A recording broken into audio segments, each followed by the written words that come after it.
تخيل لو فعلا حصلت نهاية العالم بسبب الزومبي، هل كل الناس هتكون تايهة زي الشاب ده شون طالع من بيته كأنه يوم عادي جدا ومش واخد باله إن الدنيا بقت خربانة. الزومبي بيتمشوا في الشوارع الفاضية وهو ولا كأن في أي حاجة حصلت، كل اللي في دماغه إنه يروح يجيب بيبسي من السوبر ماركت. حتى بصمات الدم اللي على باب التلاجة ما خدش باله منها، وبما إن الكاشير مش موجود رمى فلوسه على الكاونتر ومشي ولا كأنه واخد باله إن زومبي السوبر ماركت واقف ورا ظهره. أثناء ما كان راجع تقريبا خبط في واحد زومبي، هو فاكره مجرد راجل مشرد وقال له آسف ما عنديش فكة. بطريقة غريبة قدر يوصل البيت من غير حتى خدش واحد. زميله إد عايش على الكنبة ومش بيعمل حاجة غير إنه يلعب ألعاب موسيقية. النهاردة إد قال لشون إن في بنت حلوة في الجنينة. شون اتحمس بسرعة وخرجوا بره عشان يحاولوا يهزروا معاها، ولما ما ردتش إد رمى عليها حجر. هي وجهت وشها ناحيتهم وكان مخيف جدا.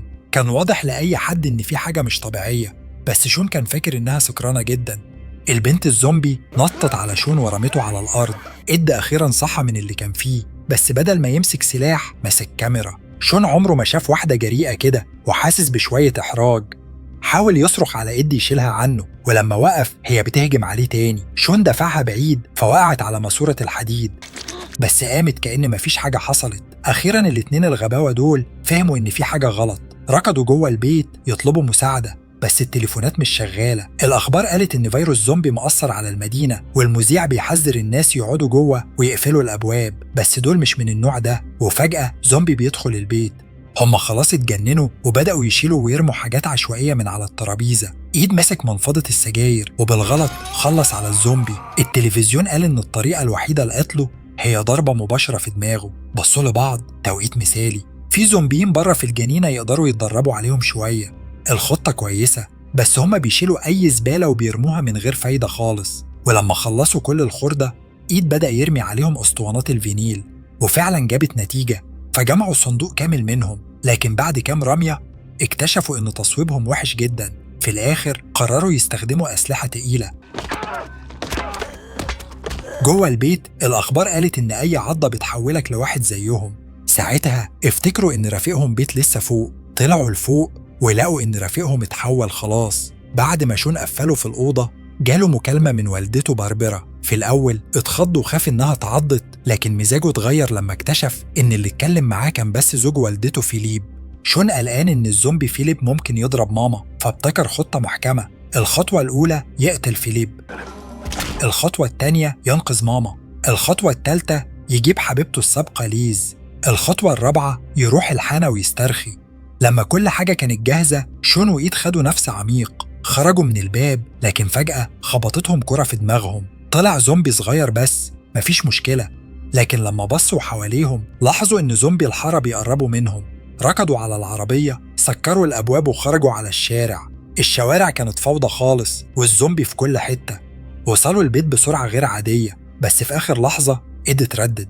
أصر إنه يقعد جوه العربية، فشون بيضطر يدخل لوحده. جوه لقى باربرا تمام وما فيهاش أي مشكلة. شون شاف فيليب قاعد في الريسبشن وقرر يقرب منه ويطمن عليه. فجأة فيليب بدأ يتكلم، طلع لسه إنسان لحد دلوقتي. باربرا حاولت تقنع شون إنه ما ياخدوش معاه، لكنه مجبور ياخده معاه بالرغم من كده. وهم داخلين العربية هجمت عليهم الزومبيز وفيليب اتعور تاني. شون جرى على طول وضرب واحد من الزومبي، وبعدين كلهم انطلقوا بسرعة. المحطة الجاية بيت صاحبته السابقة ليز، بس للأسف كان معاه 2 من صحابها ديفيد وديان، وده خرب الجو خالص. شون دلوقتي في أقوى حالة هجوم، واخد زمام القيادة مع الجماعة وسط الزحمة. رايحين للوجهة الأخيرة الحانة، متزحمين كلهم جوه عربية صغيرة. وفي الطريق الجماعة بدأت تتخانق على الخطة، ونسوا خالص إن فيليب على وشك يتحول. قبل ما يفقد عقله فيليب كانت له مكالمة مع شون من القلب للقلب. اعترف إنه كان دايما عايز يكون أب كويس، بس هو مش قادر يعبر عن كده. شون كان مش قادر يسيطر على مشاعره، وفجأة فيليب سكت. لما عرفوا إن فيليب بقى زومبي كلهم نطوا من العربية وقفلوا عليه جوه. دلوقتي هم عالقين وسط الزومبي. لحسن الحظ الزومبي دول بطيئين، بس لسه عندهم مشوار طويل عشان يوصلوا الحانة. هم قرروا ياخدوا الأزقة الضيقة وقابلوا مجموعة تانية من الناجين، وكانوا فعلا عارفين المجموعة دي. وبعد تبادل كلام محرج جدا افترقوا. الحانة كانت على الجهة التانية من الحيطة دي، لكن فجأة شون لاحظ إن أمه مش موجودة. بيسمع باربرا وهي بتصرخ، فنط فوق الحيطة زي المحترفين، لقى أمه على الأرض وكان في حاجة غريبة طالعة من البيت القريب. وبينما الباقيين كانوا قلقانين من الناحية التانية، الحيطة وقعت وزومبي انقض على شون. الكل اتلخبط، لكن ليز مسكت كرسي وجريت عشان تنقذه. شون أخيرا قدر يفلت وديان رمت له ماسورة الحديد. شون مسك الماسورة وبمساعدة البنات ثبت الزومبي في شجرة، وكده الخطر خلص. شون طلع على السلم علشان يشوف الحانة من فوق، بص قدامه ولقى بحر ضخم من الزومبي مليان المكان كله. واضح ان الدخول بأمان هيبقى مهمة انتحارية تماما. وفجأة شاف زومبي اللي كان في الشجرة بيتحرك، وساعتها لمعت في دماغه فكرة. نلاقي بعدها المجموعة ماشية وسط الزومبي، بيعملوا صوت زي الزومبي وبيجروا رجليهم علشان يبانوا زيهم ويحاولوا يندمجوا معاهم. المنظر كان مضحك جدا، بس فعلا الخطة نجحت.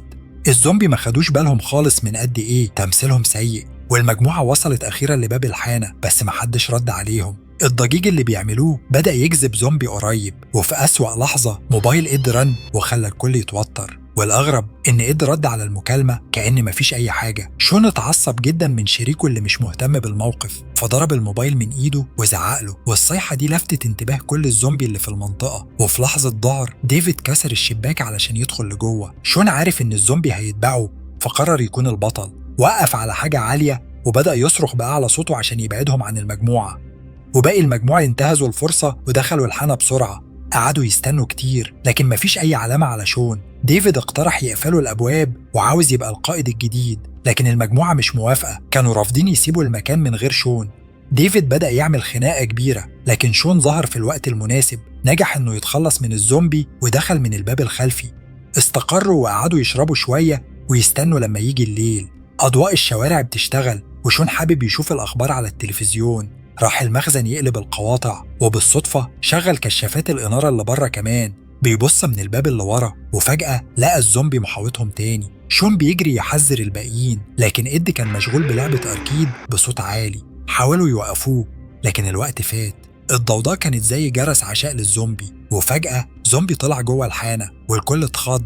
وفجأة آلة الموسيقى بتشتغل بصوت عالي من غير سبب. الوضع بقى صعب جدا. شون قال لديفيد يوقف الموسيقى وهما بيكافحوا الزومبي، لكن في وسط الفوضى ديفيد كان مش فاهم حاجة وضغط أزرار عشوائية وخلى الوضع أسوأ. الموسيقى بدل ما تتوقف بتجذب زومبي أكتر جوه الحانة. الشبابيك كانت هتتفتح من الضغط. خلاص الوقت جاي إنهم يقتلوا أو يموتوا وهما بيحاولوا. بس فجأة باربرا بدأت تتصرف غريب، طلع إنها اتعضت من فترة. ديفيد كان عايز يقضي عليها، لكن شون رفض وهدد ديفيد بزجاجة عشان ما يحصلش أي حاجة. وهما بيواجهوا بعض، باربرا أخيرا بتلف وترجع وراهم. شون وجواه حزن كبير بيمسك المسدس وقال الوداع يا ماما. وأثناء ما الكل زعلان ديفيد بدأ يضحك. شون ما قدرش يتحمل وضربه لكمة جامدة على وشه. ده خلى ديفيد ينفجر غضب، ركض ناحية الشباك وهو بيزعق إنه هيمشي لوحده. لكن في ثانية الزومبي كسروا الزجاج وسحبوا بره. الباقيين حاولوا يساعدوه لكن خلاص فات الأوان. ولما دينا شافت حبيبها بيتقطع فقادت السيطرة، مسكت رجل ديفيد المقطوعة وركضت وسط الحشد للمعركة النهائية. هي اختفت وسط الزحمة على طول. الزومبي اجتاحوا الحانة وإد للأسف اتعض. شون وليز بينطوا ورا الحانة وإد المصاب لحق بيهم. شون بيصب زجاجة مشروب قوي على الطاولة وأشعل فيها النار. النار أبعدت الزومبي شوية، بس ده كان وقت مؤقت. لحسن الحظ إد كان عارف إن في فتحة في الأبو بتودي بره. التلاتة جريوا على الأبو عشان ما يأخرهمش. إد قرر يقعد ويدافع عن هروبهم. الزومبي بدأوا يكسروا الباب وشون وليز اضطروا يسيبوه. طلعوا بالمصعد للخارج، لكن الوضع بره كان أسوأ بكتير. المنطقة كلها مليانة زومبي وهم مستعدين للمعركة الأخيرة. فجأة عربية ضخمة ظهرت من الزاوية، كانت فرقة الإنقاذ العسكرية ومعاهم أسلحة قوية جدا. الزومبي اتقتلوا في ثواني، وفي الأخير هم تأمنوا. بعد 2.5 شهر أزمة الزومبي بقت تحت السيطرة بشكل كبير. الزومبي اللي كانوا اتوظفوا في شغل بسيط أو حتى ظهروا في برامج مسابقات عشان يسلوا الناس. شون كمان رجع نسخة الزومبي من إد للورشة بتاعته. إد مربوط جواها زي حيوان أليف، وشون وإد قعدوا يلعبوا فيديو جيم مع بعض زي أيام زمان. وبكده يكون فيلمنا انتهى. شكرا على المشاهدة، ومتنسوش تعملوا لايك وتشتركوا في القناة، واستنونا في الجديد. سلام.